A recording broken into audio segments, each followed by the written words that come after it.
Hello and welcome to another edition of the brilliant podcast, Insane in the Membrane.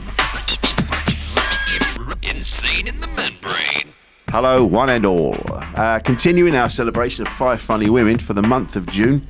Coming up in a bit, we got Desiree Burch. Desiree Burch, absolutely first class, a very funny woman. Again, she's smashing it as well.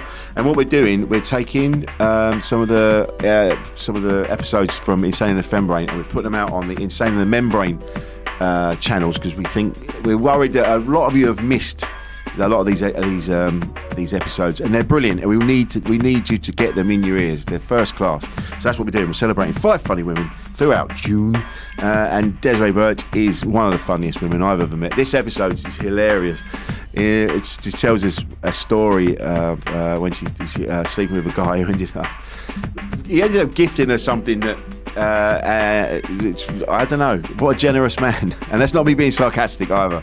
I would have paid for an Uber, but this guy went one better. It's a brilliant chat with a brilliant woman. So celebrating 5 funny women, coming up in a minute is Desiree Burch. A podcast from producer Paul.co.uk. Insane in the Membrane. It takes a certain kind of person to be in a relationship with someone who's larger than life, right? Yes. And yes, because I know my dad. I love my dad. But he struggles with strong women. A lot of men do. But I didn't even realise that it was. I'm just attracted to women that don't take any shit, which is good because I will take the piss if you let me. Not on purpose, but subconsciously. I won't even know I'm doing it, but I'll push the boundaries. Is that a contrarian nature that comes with being a comic or somebody who kind of pushes society's buttons, or is that just particular to you? I feel like a lot of us are kind of naturally contrary or, push buttons in certain avenues. I'm curious, was your mom a strong woman or no? Obviously she's a mother, so there's a certain amount of strength that comes with that. But would you say that she was a sort of brassy type, or was she the opposite? No, not really. I mean, she had a full-time job. She was mostly doing nights, but then she'd make sure that the house was dealt with. It was like an old-fashioned kind of relationship. So she wasn't a wallflower, but at the same time, she wasn't like Jade or yourself, where that's. Because sometimes I have to say to Jay, can you fucking bring it in a little bit? I get it, but sometimes. And she's like, and what? And I'm like, yeah, all right, fair enough. Yeah, I mean, the sort of what you've said about being attracted to women who don't take any shit, basically, I mean, is I think that is predicated on a woman who is necessarily received a lot of shit. So do you feel like what you're attracted to is someone who has kind of faced struggle and surmounted it, not that all humans don't face struggle, but some of us face a lot more of it than others. And those of us who survive that tend to have to come out stronger as a result if we're going to come out, or a little bit more on the defense or even on the offense as a form of defense, right? So which is kind of what you're talking about. And do you think it's that set of experiences that are kind of indicative of someone's personality that you are drawn to? I think these people seem to have gone. People that I've been in relationships with have gone through a certain amount of trouble and strife in their life, and that's made them who they are. But I'm not attracted to them because they've gone through that shit. I'm attracted to the person that lived through that shit and went, well, I won't be taking that anymore. And do you know what I mean? And that's, a lot of people go through shit and sort of kind of walk around I'm constantly suffering with these things. There's some people who find their identities in sort of suffering or being underneath it, and there's some people who find their identities in I mean, I guess it's arguable how much living in reaction to something means that you're free from it, because ultimately a lot of times you see monsters where they're just sort of shadows. A lot of times I think when you've been through things, you are extra on the offense about things. Yes. And so, you can kind of hyper react to things, but it's simply because you're like, that's the seed that grows into something horrible. And I've seen that horrible thing, and like no one's coming to my rescue. And it's great when you finally get into a relationship with someone who is like, I would like to try to come to your rescue sometimes, and trying to be able to make room for that is difficult, just to make room for yourself to be like, to like feel the hurt of something and have someone be like, I see that and I want to help or protect you or do something about it, as opposed to you doing it for yourself all of the time. Yes, I want you to trust that I'm going to be there if shit happens. You don't have to feel like because sometimes Jade will let things fester, she won't be dealing with stuff. And I'm like, what? Something's going on. What's going on? And then it takes us to have an argument for her to say, look, I'm really stressed out about this thing, but I didn't know what to do. And I didn't know. And I'm like, you don't have to deal with it on your own. You can tell me, and then, because, that sort of thing.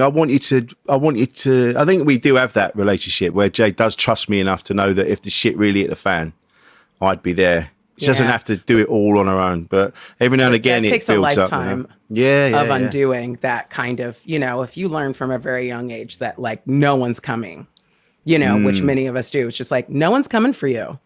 So now what? It's really hard. Like it does take an active choice each and every time to not do the things where you kind of let things fester, hold on to them inside, because the overwhelming message you got is no one's coming. You have to deal with this on your own, even if you find it impossible to deal with and don't know how to deal with it. You at least have to pretend that you do, so that nobody like attacks you while they see that you're down. And, just the mentality and the gymnastics that you go through mentally about what that means. Like so much of it is about where you were as a kid and what those monsters then became that like never went away, and that you knew that like there was no one who was going to come and turn on the light if you cried.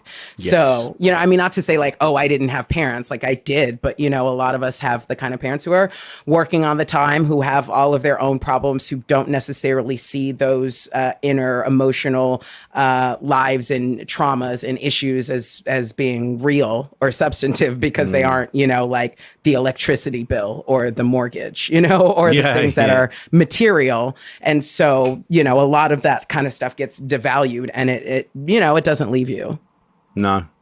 And these are the conversations we've been having lately, and it's kind of why this podcast started, because I thought I understood women to a certain extent, but then the more conversations I was having with Jade and everybody, the more I was like, I don't know as much as I thought I did. So what we decided with this was like, right, let's start from the beginning. Let's ask the questions, and some of them will seem obvious, like stuff like, you should know about this, and you go, well, actually, yeah, but I didn't. Just things where you're doing your bit and you're trying to improve all the time, and you're trying to be a better person, and then other things will sort of slip your mind. You kind of like, you're like, oh shit, yeah, I probably should have known about that, and I didn't. But it's just, it's not because I'm a bad person. It's like I think that's great. That's way better than doing the assumption thing that most people do. Because I think a lot of people, whatever issues you're talking about, believe that empathy is enough, sympathy or even empathy. Like empathy isn't necessarily enough, because putting yourself in somebody else's shoes can only kind of be successful to the extent of you kind of knowing yourself. Like, I mean, we like to think, oh, people are all the same, which, it has a profound truth to it. But the opposite, the complete contrary, is also true, is that people are actually very, very different, and you putting yourself into their shoes will only take you as far as you've been, and as far as the reaches of your imagination and your experience, right? Yeah. And a lot of times you do have to sit in that discomfort and the awkwardness and the just sort of, actually, I don't know, is a beautiful place to begin anything, as opposed to like, I know what I'm talking about. I've seen everything, like you just haven't. And just being like, I actually don't know, and I'm genuinely curious, is a much better place, because you have less bullshit to work through that Yes. you've placed in front of seeing the truth, you know? Yeah, that is pushing that assumption to like people or pretending that you know more than you do, and then you don't get anywhere. You don't fucking get anywhere doing that. And so I've had conversations on here about. We spoke to Lizzie Basham, we were talking about periods and not in a women only want to talk about that, but it's like. I mean, but women sometimes want to talk about it because we've never been able to talk about it, you know? Because I don't know what it feels like, and I will never know what it feels like. It sucks, mate. And it's cool, yeah, man. Listen, I've been on the outside. On the outside. It doesn't all suck, but it mostly sucks. Like, there's plenty of it that sucks. I mean, this was not the question you were going to ask me, but I'm just going to say something about it. And that, like, I don't utterly hate my period. Like, I like having a cycle. I feel like it's a natural thing. I feel like, why wouldn't the moon have an effect on all the water in my body and all the tides ebbing and flowing? Like, why wouldn't I be part of the natural ebb and flow of everything in the universe? Like, I mean, especially because of hormones and whatever, like, I'm extra hot to people when I'm bleeding. It's the weirdest thing, but it's like men can smell it and they just look at you. And it's like weird because like you've obviously, like, part of it is that like testosterone builds to like shed off all the lining. So it's like, are they just smelling themselves? But like whatever it is, like, they're just like, hey, and you're like, I mean, if you knew I was gushing like a stuck pig, you'd probably run. But the fact that like this is when you're giving me the most attention is hilarious and amazing to me, But like also there are parts of it where you're just like, this is just pain. And I basically just feel like everything aches and I have to take a shit for 2 days and I can't take a shit for 2 days. So this is terrible. That's how I describe those worst parts where you're just like, but I need to get it out. And it's like, nothing's coming. That's it. And then everyone's like, what's the problem? And you're like, literally anything else I have to do but focus on this pain. Yeah, but that's it. And this is the thing that men don't. We have those. We take the piss and we're like, oh yeah, she bleeds this and does that, and she's a monster and blah, blah, blah, whatever. But we don't actually like. I for the first time ever understood exactly what it means to have a period. It's not just bleeding, like you say. It's the pain. It's the discomfort. It affects other things. It's not just, and it's that. I was like, oh, of course, yeah. And it gave me a better understanding of what happens, because like Jade will kick off, and I'll be like, right, I'm going to go and stay in the bedroom for a week just until this calms down. Yeah, just a week-long vacation every month. But it's kind of that, like, everybody has hormones. So, like, I mean, if you've ever struggled with any kind of mental illness or whatever, if you anxiety, depression, like, how much of your body is simply a chemistry set. And, like, because you know that, if I take these meds or if whatever, suddenly all of those things that felt impossible and all of this world that felt dark and bleak suddenly feels navigable. And it really had to do with levels of a chemical inside of my brain, right? Yeah. And so much of that is fluctuating when you are going through, your cycle and whatever. And like, it is a similar thing of being like, if you were asking a depressed person to do something, and they were doing it and they were going through the motions and they were bitter and angry and whatever, and you'd be like, oh, they're depressed. But like, it's the kind of thing where it's like, you can't just say I'm on my period and have enough people kind of understand or respect that, like, oh, you're working in spite of some other things. And like your chemistry is doing a different thing than it does the other majority of the month. You know what I mean? Yeah. So like the rest of the time you're like this. And right now it's kind of like, oh yeah, you're going through a thing, but you showed up anyway, kudos. Yeah. Like, I'll back off a bit, let us know if you need anything. But, other than that, like, no one can help you. No, we just slide your stuff under the door so you can't come out. Pretty much, and then you just hear the sound of like wild wolves and animals just like gnashing and throwing things about you. Like, yeah, that's about right. But it was that I didn't really understand about that. And so this is where these conversations, that's sort of the jumping off point for this podcast, and talking to women, like larger than life characters, people that despite all the odds have still gotten through and achieved a level of success that other people can't really get to. And it's always fascinated me that women like that, especially because in comedy when I started out, it seemed to be they'd have one woman on at a time, and she would go on in the middle, and it would be the girl spot. And so it was Let's get a lady on. Shouldn't we have a lady, you guys? Come on, let's all get a that lady shit. up here. Yeah. So it was all that, and I remember, and that's only 15 years ago that it was like that. It was changing. I mean, but not depending enough, on where you are, I would say even more recently in some places. Oh fuck yeah! I know. Yeah. So it's always fascinated me that, despite all that, there's women that have gone, well, you won't fucking beat me, and we'll get because you're busy as fuck. Aren't you? Yeah. You're everywhere at the minute, and that is incredible. When I look at it, I'm like, fuck me, man. It takes some doing, considering all the obstacles that get put in your way. You know, It's true, but it also takes like a certain mental configuration. Like, I mean, most of those women don't stop. Lots of people stop doing comedy, but the women who don't usually don't stop for the same reason that all the people who don't stop. You know, it's what we do is a compulsion. Like, we wouldn't do it if we didn't need to do it. There's enough things that are just fakakta about the entire enterprise that would make us stop if we had all of our marbles. But because, you know, we are the kind of people who need this validation and need this kind of expression and need this modality to process what we live, you know, and to be creative, because when we aren't creating, you know, we get all sick and twisted up, right? Because we need to do this, we keep doing this, you know, and obviously there are different ways, you know, a lot of people switch to like writing and get those kinds of jobs and whatever, you know, you can apply those skills in a way that doesn't, you know, need the immediacy of like going onto stage every night or however frequently you do it and having an audience respond to you. Like, there are times when I'm just like, am I this needy? You know what I mean? Like, you know, like sometimes where you're like, okay, yeah. And like, I'm really excited. And I love the joy of feeling like a little squirrel, like, ooh, I've got this nut I'm going to share with everybody. It's going to be so good, you know?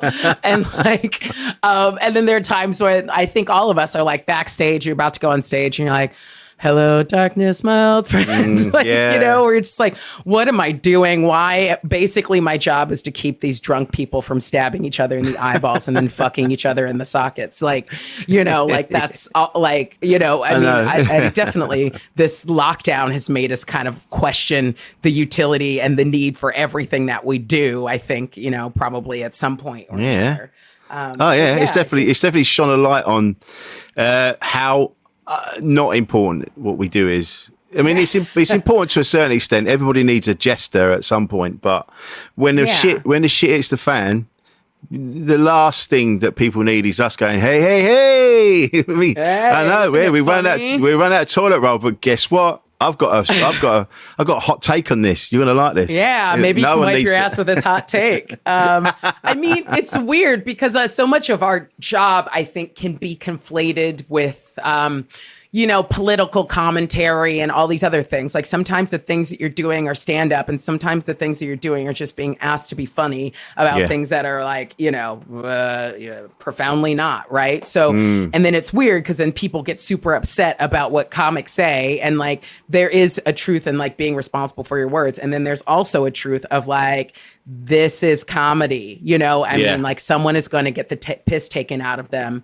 You know, I'm going to try to be fair, enlightened, woke, whatever it is that you want to say. But at the same time, like I have a point of view and this is it, you know? And basically you vote to agree with your applause and laughter or not. And there's got to be some understanding of like, this is us trying something out. Oh, it didn't work. Cool. Could I maybe not have my life ruined, I suppose, you know? And I mean, obviously there's gradations of that because some people are toxic and you're like, yeah, but it's just weird. The amount of stuff that I find that I do that is like, wait a second, I'm doing this thing and I'm taking these things seriously in a way that like our government and elected officials aren't. Like they're actually taking the piss. Like how did we adjust the whole world so that we're looking at comedians and their beliefs and takes as like, you know, we need to really address this. Whereas like all of the people in government can just do whatever the fuck that they want because it doesn't matter because there's money behind them. It's just a weird setup.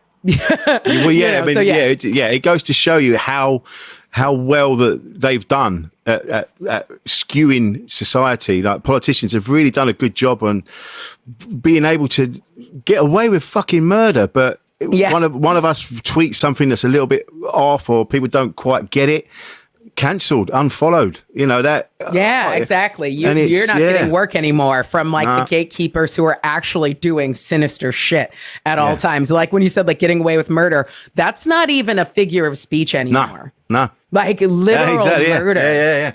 You know what I mean? Literal, I mean, like, it's we're Epstein. killing people. Fucking Epstein got, and they're going, no, he slipped and fell and ended up hanging himself from the roof. Yeah, Go, right. Hang on a minute. Yeah. Like all these black people in America who committed suicide under trees recently. I couldn't believe that. I was reading that. Because like, any black person has ever committed suicide with a noose under a tree. Ever. Dude. Are we really looking at that and taking that at face value? Or, I mean, Boris is over here transporting patients into care homes who haven't gotten COVID tests. Like, I mean, that's manslaughter. Do you know what I mean? Like, literally, you've got to, and it's just, I don't know.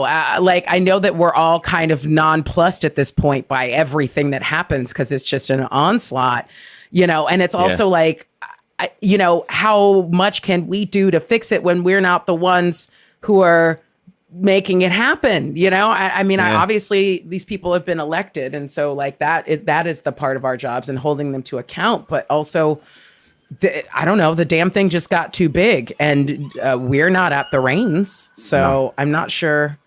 Anyway, but that's it. Get really dark and sad. No, that's fine. But it's that, isn't it? It's that it always comes back to the same thing, and it always comes back to the fact it's the system that's fucked. And I've said this many times. We've kind of joked about it, but we kind of mean what we say. When the world is run by 5 white old racist paedophiles. And what all the while they're still in charge, everything just will still be fucked. And it all, like looking at this, there was that block party in Brixton last night that got out of hand, and people are going, it's outrageous. They're going, it's outrageous. These yobs, these thugs. You're like, no. Why are people that quick to explode in that way? Because the system's fucked, and these people are tired of getting fucked by the system. That's why we're all kicking off, and it's all very well they're saying, tired of not having a right to like their own bodies or anything else that they were told that they were going to get. It's just, and it's like weird because we talk about those like 5 old white guys who are pedophiles in power who are doing all the, and it's kind of a weird, like, all of that comes from fear. Like you've got enough power and you need more, and then you need more, and then you need more. Like, why do you need that? Right. So it's like whatever's going on in there is just as sick and twisted that needs that much, because like we've seen examples of people who are extremely rich who don't need to do those things, who don't feel threatened about like, well, I have billions, which means I'm never going to be in trouble, nor any of my offspring that I can actually look in the face are ever going to be in trouble. Right. So I can, but it takes a different kind of megalomaniac, a different kind of psychopath or sociopath at the very least to kind of be, to live in this constant fear that requires them to rely on these systems of oppression to extract things from other people that they feel that they need, and that there is never enough. Like that is a sort of human condition that I think we sort of ascribe to people who are like super, you were born into it, or they were born that way or whatever. But like, I think also it's important to look at sort of the psychology and the sociology behind like how we make people into that and how we make everybody else covet that. Because it's like so many other people, if they were given the chance, would get into similar positions and then finding themselves doing the exact same thing because of the power that they wielded and because of their fear of losing that power once they knew what it allowed them to do, and took them absolutely. out of. Yeah. Anyway, and then but it's true. All the while that's in place, and that people are still told that is something to aspire to, then you're never going to change anything. And it really, you can look at it and I get really frustrated and just go, how can we get through this? What can we do to make changes? And it's just keep making noise. Just keep doing what you can. You can't change. You won't be able to topple the 5 racist paedophiles from power. But you can start.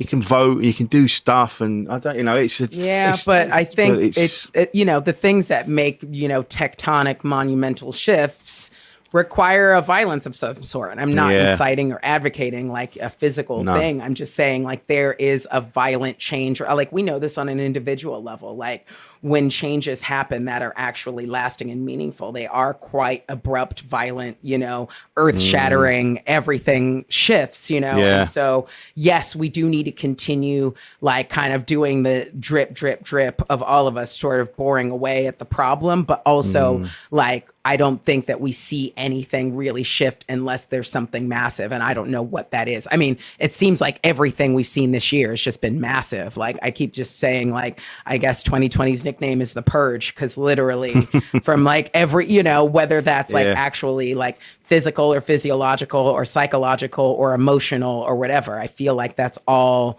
I've been doing and seeing, and it's kind of what like society, the economy, the earth are all doing too. It's just like, nah, we just got to get rid of a bunch of stuff. Like this is basically day one of the world's period. And it just it feels like you have to take a shit all day and you can't, and you're really trying and everything hurts. And people are like, how come, why aren't you acting the way that you were acting before? And it's just like, that is no longer possible. It's true, the dream is dead. Yes. And it's like, and the world has been going, look, I'm telling you, you need to sort this out because I'm going to lose my fucking temper in a minute. And then the world went, right, fuck you. You didn't listen. Right. This is happening now. And it's going to cost people's lives. And it's going to do this because you lot don't know how to sort yourselves out. Oh God. Yeah. And then you think, we're all in this together. We all want to make changes. We all want the world to be a better place. And then you see shit like people now going to the beach, not giving a fuck about social distancing. Yeah. God, the fucking, it's so infuriating. And these are the same people that are shouting and screaming about all lives matter. You're like, what? Fuck me, you, and then you see that and you go, Jesus Christ. Yeah, all lives matter, but like yours more than everyone else's. Like, because it's one of those things where it's like, this was meant to be a great equalizer, except for we're shoving the most vulnerable people up against the fire first, and we're just working through the groups of the most vulnerable people until presumably all of those are gone, and we just keep working up until there's like one old white dude with a big red tie who's standing there on top, because that's the way things have been structured for him to do that, and like that's I think the part that that is the most upsetting. Like it is upsetting to have a global pandemic just sort of randomly taking people and having it be like, why is this happening? And we don't understand. And that is horrific and horrendous. And it's another thing for all of those old power structures to come into play and to start sort of sorting who gets thrown into the chopper first, basically. Yeah. That's the part that I think is so just gut wrenching and I don't know, horrendous. Oh man, and I just see it and I'm just like, ugh. Yeah, there are more people thinking that way than there are people. It seems that actually want to make change for the better of everybody. And it. Well, we've all been taught that, like, there's only so much. And if I want what I want, it means that I'm going to have to step on someone's face to get it. Like, we don't come from a sense of like, there is enough for all of us in the world. I think we were all born into a thing of like, well, there are the haves and the have nots. And I guess if you're British, it's kind of like, well, you're a have not. You're always going to be a have not. So whatever. And if you're American, it's like, oh, if you work really, really hard, you can be the asshole on top. Right. And so nobody ever gave you anything and nothing matters. But like either way, the narrative is there isn't enough to go around for everyone to have a happy, decent human existence. So there's just the way things are. You can't really change them, but you can maybe capitalize on them if you're the right kind of person. Emphasis on that last bit. You have to, in our industry, they talk about, they're talking about diversity and they go, we must make changes and we need to be more diverse. And then you're like, but you should have been doing this years ago. And the reason you haven't. Yeah. You don't want to make the changes that are necessary because the changes mean that you and all of your friends don't have your jobs. Exactly. Like, some of those people need to not be your friends. You know what I mean? In terms of like some of those people need to have come from a different background, not look like you, not commission the same stuff as you, not be, you know what I mean? In order for this to work. Yeah. And they don't go to they don't even go like I've said this many times, but there's a whole circuit, like the black circuit of thousands of brilliant acts that don't get a look in because the industry doesn't go there. They don't go to look. They go, who went through, no disrespect to anyone that has been through Oxford or Cambridge or wherever, but they're more likely to go for someone that has gone through a system that they recognise. rather who's more than like them, right? Yes, like exactly. I understand that language that Yes. they're speaking because they've learned to speak my language, right? So Yes. that's great, and we'll continue on with that. Yeah, like there's so many, and it's a weird thing, especially like as a Black person who does not do the Black circuit, because it's not by a choice. That's not the broad appeal I probably have, it's not the where I came up as a comic, and it's weird because it's kind of like the times where I have done those gigs, it is a whole different world of audience members, like it's like you're whatever, you're in Birmingham, there's 400 like Black and Asian people like watching, a set that you're doing, and you're kind of like, and even the nuances of performance style and what is valued are different, where it's like, okay, this is going to be more performative as opposed to more clever, and there isn't one that's right or wrong. There's like an audience that likes to be spoken to in a certain way or feels respected if they are, addressed or engaged in a certain way. And it's interesting when you're kind of like, oh, I'm like, my clever muscle got strong, but like, is my, performativity, relatability muscle strong enough, and I go and do those gigs, and it's cool because like people do get on board, but they're kind of like, oh yeah, she's one of them. Like, you know what I mean? It's like,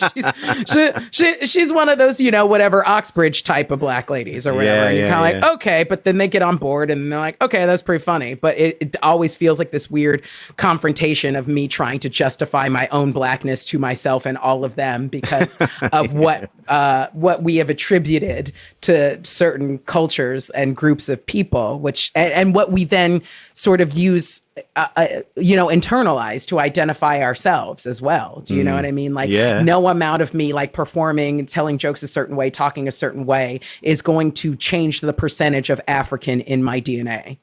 Yeah. Do you know what I mean? So like, obviously Blackness and whiteness is our concept of it are based on different things than science, because science is pretty much like, there's really no difference, guys. Yeah.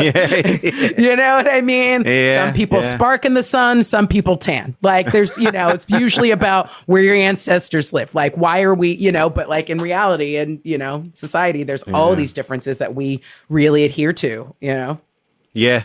And I do. It does blow my mind when I keep seeing like the All Lives Matter thing, and I'm not going to get stuck talking about race all afternoon, but it's infuriating every damn time. And you're like, you're not listening to what's been said, and of course not. and because they don't they don't want to, do they?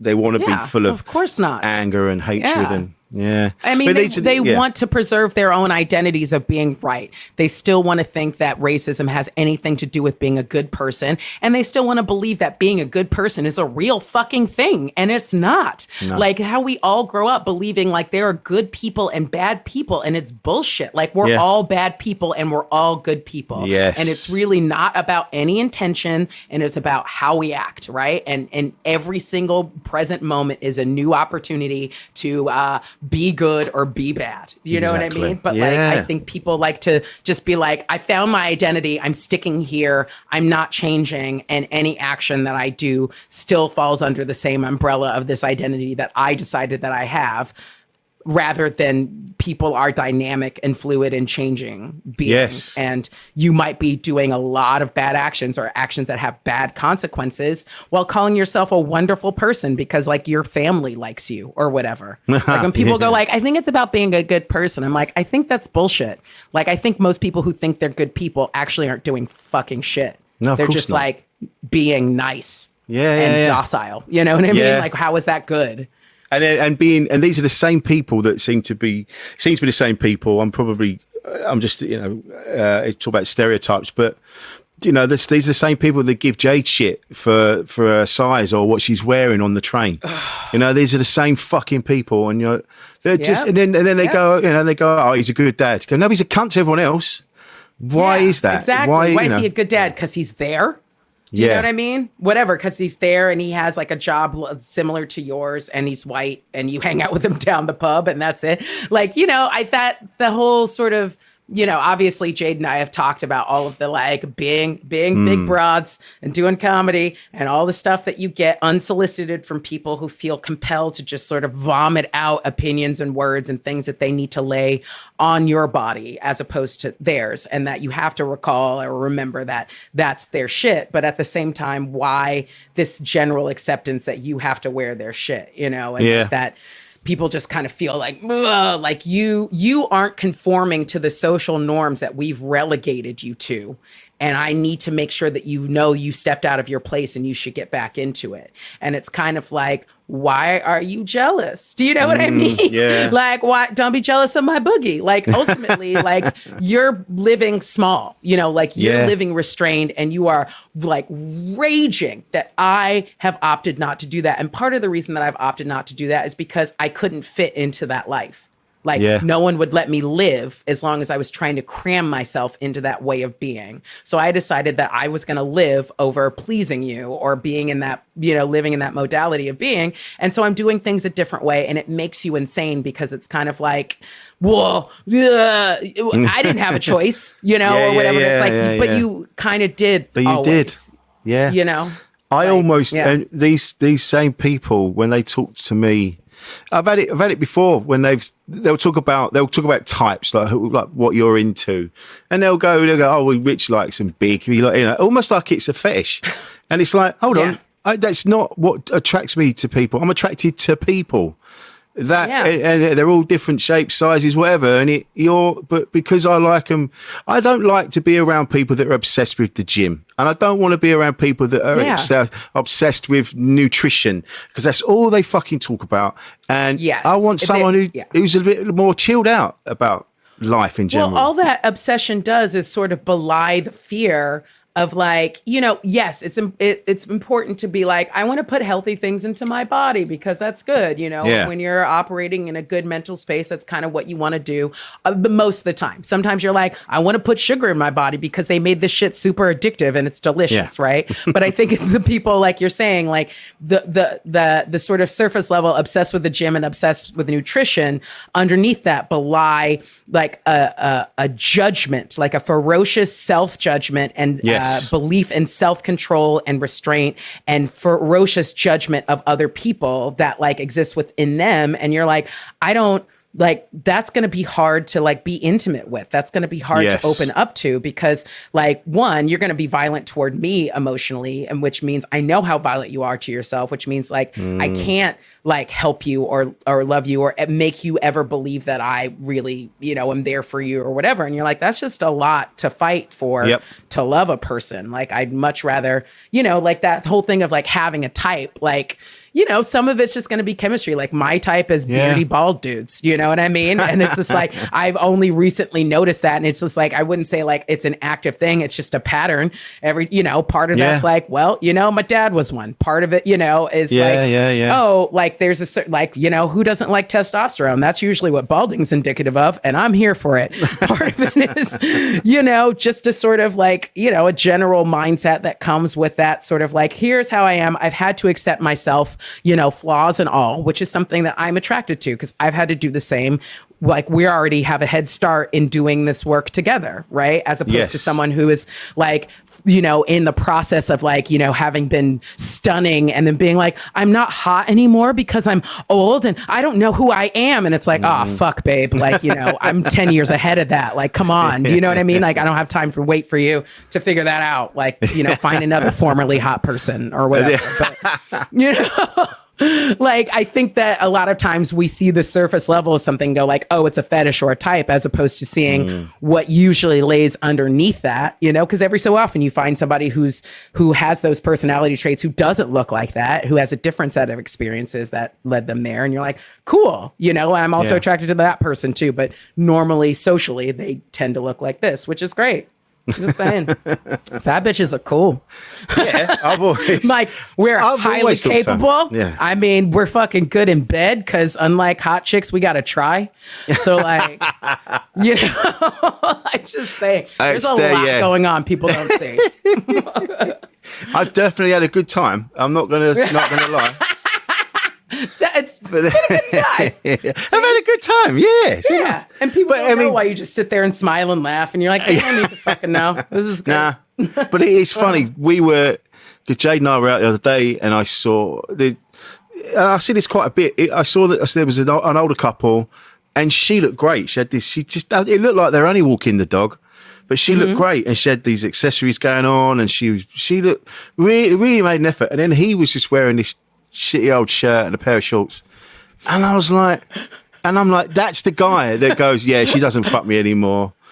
I don't know what's wrong with her. I go, 'cause you're a fucking pig.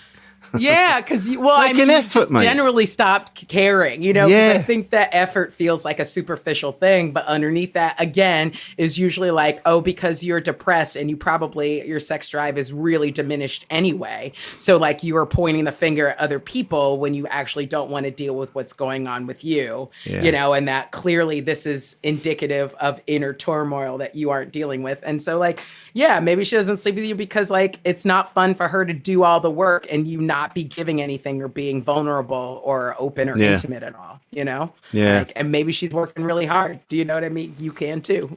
Yeah, exactly.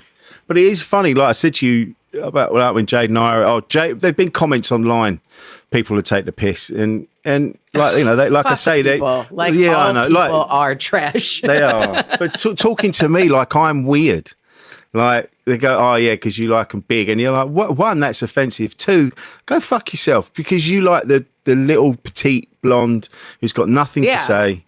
It doesn't make you right. It just makes you like a conformist, sad person who's looking for a trophy human to show the world that you have value. Yeah, exactly. Like, you know what I mean? Like in my mind, when I see you guys, I'm like, oh my God, comedy power couple. This is fucking, you know what I mean? Just the fact that like you're both successful, outspoken, like creative, intelligent people who are like publicly engaged. I'm like, that's dope. Like that's really cool. Like we should be looking to you as like, that's look, two comedians can be in a relationship and not have it be a fucked up, toxic, horrible thing. Well, I mean, we are having... well, you're having couples counselling. I don't know. But I mean, I think that all couples at some point have couples counseling. Yeah. Every couple I know that's been together for a certain number of years that is still together for the most part has couples counseling. Yeah. Because there's just stuff that you need help working out. Well, like Jade pointed out, she's like, at the beginning of the relationship, you pretend to be the best version of yourself that you can be. And then a couple of years in, all that stuff's gone. And you're like, no, I wasn't really into that. I just said that. I just said that so that we'd get to be together. And now we're together. I'm not into that. And I'm like, we're going to need to go to couples counselling now because I need to. Yeah. That's what happens, isn't it? You're now coping with with the reality of you're coping with the lies that you told. I mean, that weren't fully lies, but they were just like, at my best, I am this. Like at my best, I want to give you head every night. In reality, so like, and also I think everybody, like you have your individual problems that will come into the relationship. So it's like, you're doing therapy for 3.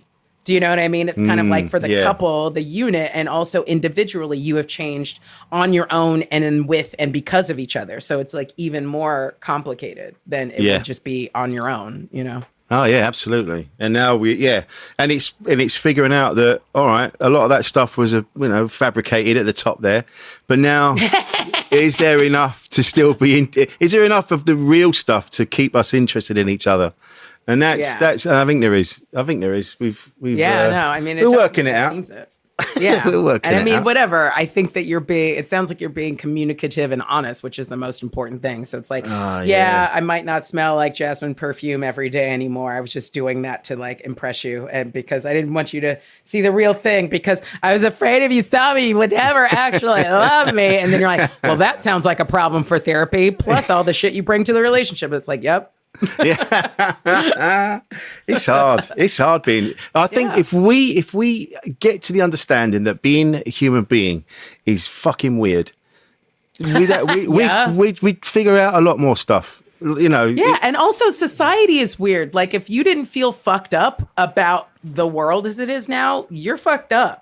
Like, the world is I think, an even more extraordinarily fucked up place than it has been in other parts of history. Maybe not all of them. There have been plenty of fucked up things, but it's like, if you didn't react to that, it's like you're basically swimming in bleach. Like, if you didn't have an adverse reaction, I'd worry that you were dead, you know?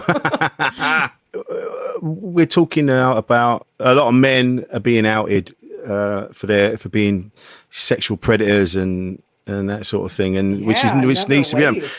But what we need to, I've said this a few times now, I think what we need to understand is that all men, all of us, and I include myself in this, have the potential to be something sexually, to be sex offenders, because we have in us, we have thoughts every minute of every day that pop into our heads, and then we deal with them as like, oh, she's nice. Yep. Yeah, but you don't grab her. You need to talk to her, and that's what, and that's all men across. But we're not having that conversation. We're just, I think everyone's afraid to kind of come out and be like, some of this is literally what testosterone does to the brain. Yeah, and some of this is how we've been socialized, because there was a time at which you had the thought, and then it was like, oh, you mean I can just grab her? And everyone in the world was like, yeah, sure, cool. Just grab her, grab a couple, right? And then suddenly it was like, I'm having a thought, I can grab her. And everyone's like, what? No, and you're like, wait, when was someone going to tell me, and it's kind of like, obviously, like, society and culture and the changing tide should tell you, but like, some people live in rural roads or whatever in their psyches, and the message didn't get through or whatever. But and then also, I think that some people rush to their own defense as opposed to just being like, oh, I'm sorry. Like, ultimately, I'm hurting somebody or several somebodies or screwing up their life. And like, my boner shouldn't ruin your career. Like, that's ridiculous. Even though I think my boner's pretty important, it doesn't need to like determine your livelihood and well-being and whether or not you can feed your children and shit. You know what I mean? Like, Well, that's what needs to be. It needs to be taught at an early age that you're once the hormones kick in, and once your testosterone levels get to a certain place, you're going to be a fucking animal. But this is how you conduct yourself in polite society. But I don't know if that's different now, but I never had those conversations when I was a kid. It was always about you're gonna go to school, you're gonna get a job, and then you're gonna meet someone.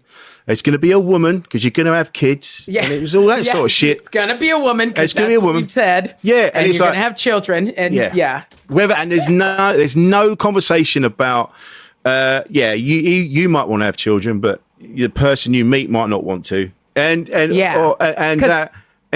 that seeing that you're going to get a woman. Like they're gifted to you. And it's, of course, because they are objects. I mean, the conversation hasn't been had of like, how women are people, but you kind of think that they're just slightly less of a person. They're not. They're actually people. And like, it's taken us a long time as a society to even say that. And we're still having trouble saying that. But as a result of all of that, there's certain messaging that you're getting that just reinforces the fact that they're slightly less people, because we can show more of their bodies without any of their agency, or because, like, there's just all these little messages because, like, mom tells her to do one thing and tells me I can do 5 other things, and like, that thing needs to start from early on, because everything else is built on top of that, and like, I think that, like, as women, we've been able to start talking about like, actually, it is weird when I think about the way that I was raised and what I was told to do with my body myself, what I was told to be responsible for other people's actions that then compelled me to act in a certain way because I had to be responsible for both of us, and there's just a lot of extra weight and stuff, and some of it feels like, oh, it's just, well, once you get a period, this is the whole handbag that you have to carry with it of being responsible for other men's, fucking sexual feelings about you and their emotional feelings if you reject those sexual advances and, like whatever, justifying the things that they do to you without losing your job and your standing, like all of that stuff. I think that has to be taught early. I mean, I was talking to a friend who's kind of like become a stepmom to a teen. a girl who's talking about like all of the horrible things that guys say in her school, and the teachers just look the other way while they're like dropping racial epithets or saying disgusting things about girls and whatever. And she's like, yeah, I'm not really attracted to any of those guys. I'm like, of course, why would you be? You can see how they treat just human beings. Like, how could you ever trust that guy to like ever want to get you off, treat you with respect, not like, you know, finger you and then tell all of his friends, you know, like all of the other thing. Like, why would you ever be turned on by that? And like these guys are like, you know, 15 now, you know, like in this society that where we're so aware now, where like we aren't like basically education has a lot to answer for. But I mean, how much can you blame it when we give it £0 to like function, you know? So it's just like all of the stuff that we are struggling with now goes back to the ways that we were uneducated or miseducated about them earlier. And we're not correcting those problems. No. Again, it comes back to the system. Everything comes back to the system. And it goes back as far as parenting as well. People don't put the effort in when it comes to parenting their children. You know, I've got 2 lads, they're adults now. They know not to sexually assault or molest anyone. And that just took some plain old decent parenting.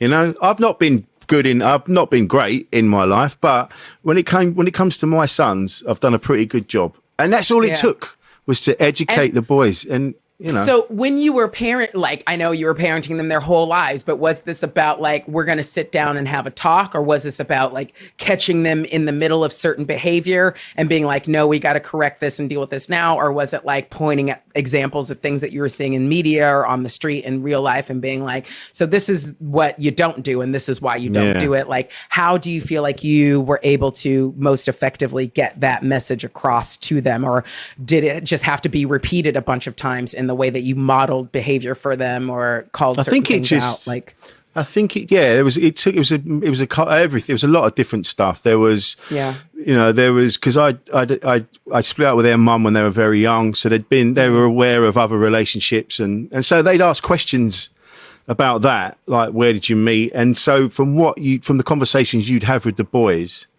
you know, you didn't have to turn around and go, right, listen, don't rape women. But they could glean from what you were saying what you meant. And then there was my youngest came in one day and he showed me this awful video on his phone of which turned out to be 2 girls, 1 cup, which I didn't know. Oh God! I'd heard of it. Yeah, exactly. So I'd heard of it. Yeah, I mean, I've heard of it. I never saw it because I was like, okay, I kind of get from the title what that is. Yeah, I don't need to see that. I didn't need to see it, didn't want to see it. But then he came in, look at this, Dad, it's disgusting. And I'm like, I'm like, dude, right. Like, it was like half a second in. And I'm like, you did get that off your phone. And then, so from that, we had a conversation. Yeah, we got to pull this whole car over. Yeah. Wait. Right, come here. Listen. And it wasn't until ages later, someone else told me about this film. And they went, and then they told me a bit, and I just went, oh, is it the 2 girls sitting on the sofa? And they went, yeah. I went, oh my God. That's what that was. That was on my son's phone. And then God, so it's a mixture. It's a mixture of going out of your way to say something, or you're putting them up on behaviour. It's all different stuff, but you make that effort, and you know. And that's such a minefield because you're kind of like, well, you know, like it's like talking about like, you know, like you've got to talk about his relationship to like porn. Why does it exist? Why are people passing it around? You know, like, okay, these women are doing sex work. Is that good? Is that bad? I mean, shouldn't have any, you know, like, I mean, they're working, but it's like not their fault, but also we shouldn't be passing around. But also this doesn't actually teach you respect for women. And maybe this isn't, you know, very mindfully made. And, you know, especially these days, as aware as we are of like every aspect of it, there's like a lot. And I guess there's only so much you can, I mean, just from doing some work in education, there's like only so much, and just knowing myself, there's only so much you're going to get at any one time. You know, you kind of have to keep building and layering on a thing. But like, dude, it's a lot. I don't envy any parent who has to raise kids now because there's man. Yeah, it'd be awful. I mean, we had to deal with, all we had to deal with was the odd pieces of pornography that you might find somewhere. That were literally physical. Yeah. You know, were magazines or a VHS cassette. Yeah. And it only got passed around because there was only a few of them. There was no. Yes, exactly. Until So that somebody was- ruined the fucking tape, and then there you go. You know. I didn't even realise that women watch pornography until very late. That was when I was blimey, when I was married. Like, so, oh yeah, I look at that. I'm like, yeah. Yeah, I mean, I guess I don't know. In my experience, not always to the same extent, but No. then again, you know, that's like I think a hormonal thing. Like, you know, I know that when I'm a certain part of my cycle, there's more testosterone going on, and I'm like, let's see what's going on over at my old friend Pornhub. You know what I mean? Whereas like the rest of the month, I am not thinking about what's happening over there. And then suddenly I'm like, I wonder, you know, and I think it like part of it is just chemistry of like, I want to see some images and feel a certain way. And this is great, you know, but Yeah. I mean, I had a dad, so I just found his. That's how, you know what I mean? And I was like, well, you didn't do a very good job of hiding this. It was just in a drawer in the bureau, like, duh. Yeah, just lying around. Like, did you even try? You know what I mean? Like, come on. You know, we're like fairly young. Do you know what I mean? Like, you know, Yeah. 10 years old or something like that. I'm just like, dude, you think a kid's not going to open a drawer? Like, what?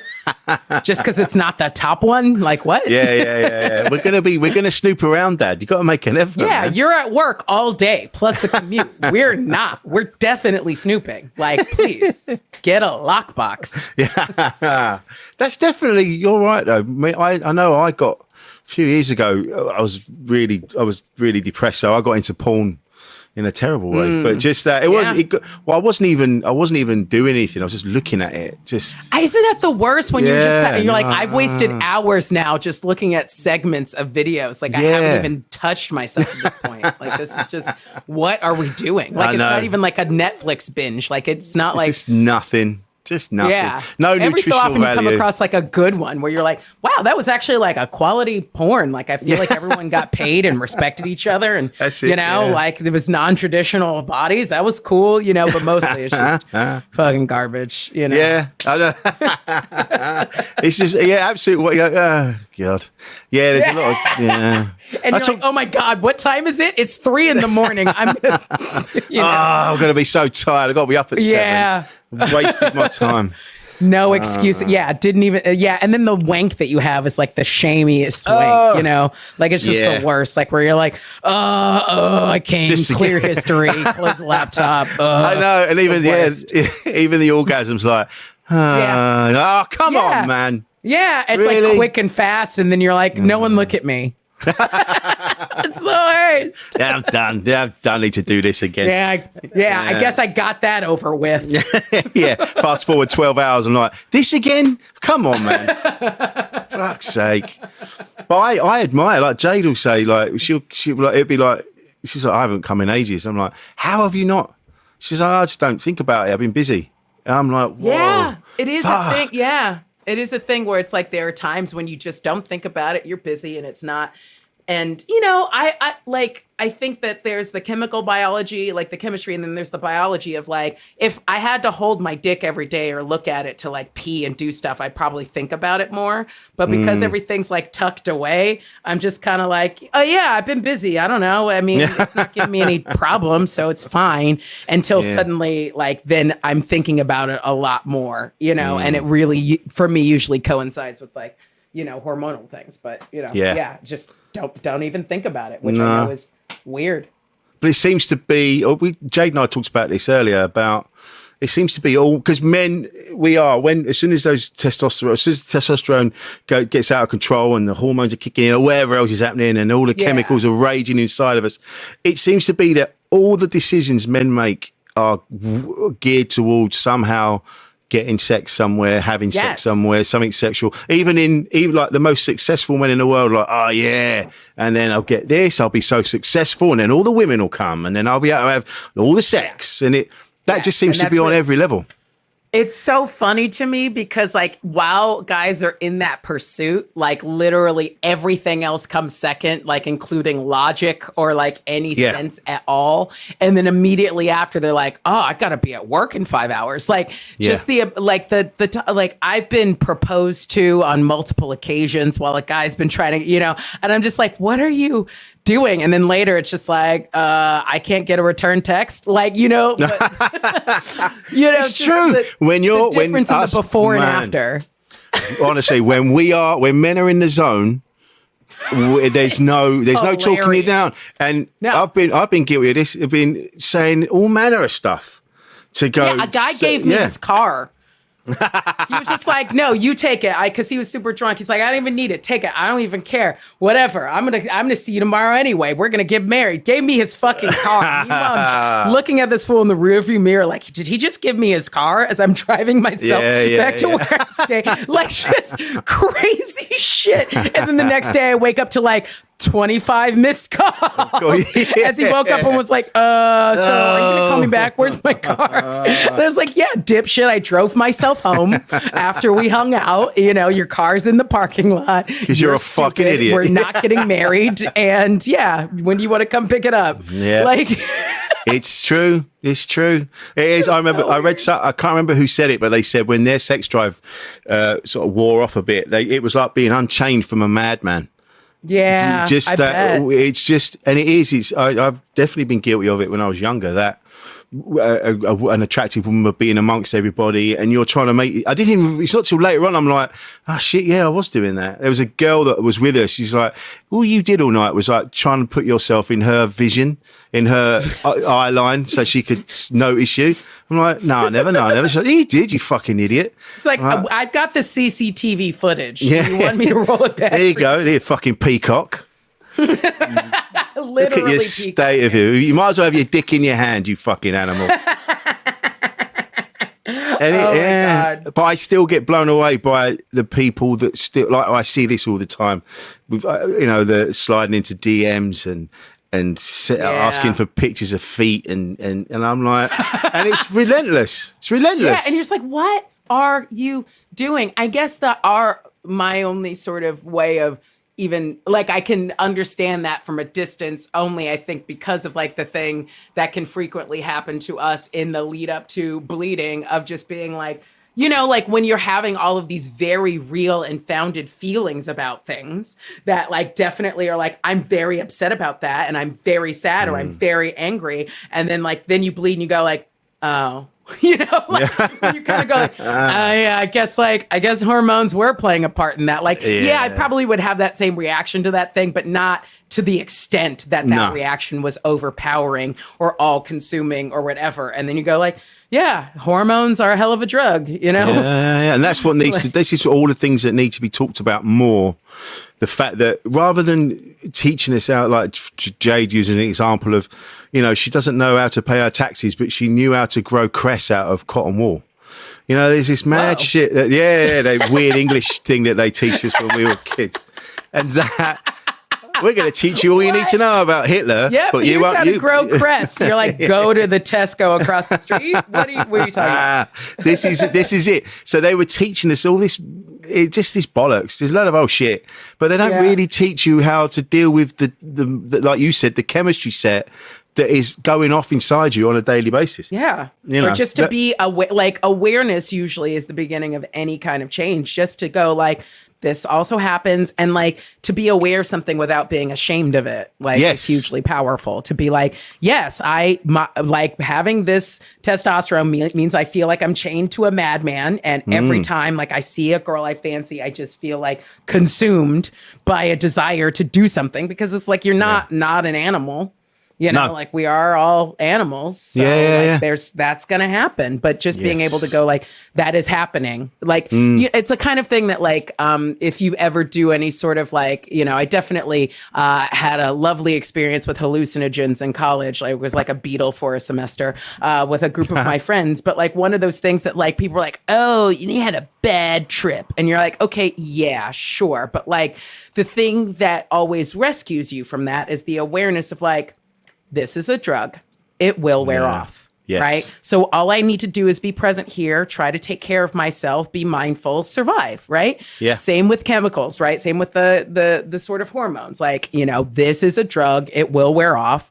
I as long as I don't make any very stupid, like drastic, illogical decisions, I can just wait for it to pass or try to enjoy it or, do something with it. But like, there's still some part of your right mind that can, your consciousness or whatever, that can step outside and go like, this is a thing that's happening to me right now. And I can at least understand that and apply that perspective to what I do next, as opposed to being like, this is everything and this is the profound and one and only truth. Oh, if we have sex, it'd be the most sex anyone's ever had. It'd be, like, this is it. Really? You're sure you're not going to come in 5 minutes because the buildup has been so huge? You're sure about that? And then you're going to go, whoa, where's my car? I just like, whoa, where's my car? yeah. And that's all men. That's fucking all of us. I'm telling you, all the men listening to this, it's you, it's me, it's all of us. And that's how we get to the bottom of this. That's how we sort this shit out. Is admitting it, man. Admitting what you're capable of and dealing with it. Yeah. And just, I mean, and also just like taking that, it really is just seconds to like stop in that moment, where everything is crazy, just to stop and go like, what is this? Like, it doesn't mean you have to stop doing what you're doing. Maybe you will, maybe you won't, but just to like stop in that moment and kind of check in, be present, because half the time you go like, oh yeah, that's not a thing I want to be involved in. Yeah. Exactly. Before you let yourself get carried away, Yeah, exactly. Knowing that, well, mind you, the people that we're hearing about in our industry they just thought they would get away with it. I mean, and every time that they did, it made them think they could get away with more. Yeah. Right? Yeah. Well, at least I'm glad we are making the changes. I mean, it's late, but the next generation of people will benefit from these changes. At least we're making that start, I guess. So let's hope. Those changes, like, it definitely has to work its way up, because there's definitely people with a lot more power who need to kind of like be exposed for what that hell. Absolutely. Oh, but like that we catch it a little bit earlier next time before people are, and a little bit earlier the time after that. Cause like, I think that it's weird because change is both like, tectonic shifts and then like, these slow gradations, it's like the iceberg melts like, like a little by little and then breaks all at once at the same time, Yes. Yeah. So, as long as we keep trying, I think that's the, you're absolutely right. As long as you don't stop trying. Yes. Like that's, because otherwise, why the fuck are you still here on the planet? Exactly. Like you got to a place, you're like, yeah, I'm good. This is it. This is all that ever happens. Like, okay, well then leave. You know what I mean? Like, bye. Everything on this world is about like change, development, growth. If you're done, then peace. I've said this before, and that's where, and people seem to think, because they always think there's a destination. They're like, oh, if I do good things, I'll end up with this good stuff. You're like, no, you just do your best you can in your life, and then one day you're not here anymore. But what will happen is people that were around you would have learned something from you, maybe like your kids or something, and then they carry that on to the next generation. Yeah, exactly. And that's how the change happens. And I mean, also they believe that because someone wanted them to believe that, because that's how we all are brainwashed and mind controlled in our education. Do you know what I mean? Like we're taught to think about things in a certain way because it serves like a greater purpose for like those 5 rich pedophiles to like ultimately extract what they want out of all of us. Right. They don't want us to know that we have like a history and self-respect and connectedness, and that, like it's not about like you're going to raise yourself out of this if you do good things. It's like, they don't want you to be like, hey, the system's rigged and here's all the history of how it's been rigged for all these different people and it's all pretty much the same schematics. Go. You know what I mean? Yeah. They don't want you to look at the old man behind the curtain. That's Like, literally, because he's the old man and he's brought a kid behind the curtain with him. And he's masturbating. Like, gross! Yeah, come on, man. This has been amazing, Desiree. Thank you so much for coming on. You're amazing to speak to. I could talk to you all day, but I won't because you got a life. Thank you for having me, though. This was really wonderful.